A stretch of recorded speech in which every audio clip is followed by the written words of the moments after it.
Ako po si Stephanie. Ang posisyon ko as a cashier, branch ng TOT 1 Luna. Ang iba-vlog ko po ang mga legal documents. Sa barangay permit, updated. Mayor's permit, updated.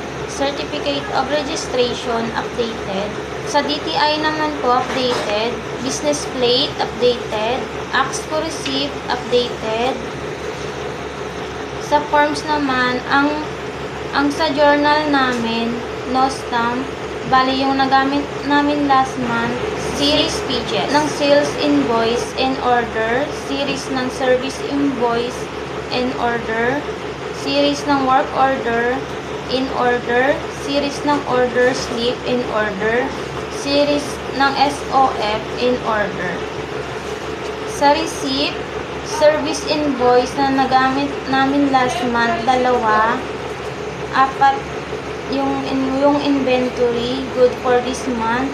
Sales invoice na nagamit namin last month, 1, 13 yung inventory. Sa provincial receipt na nagamit last month, 1.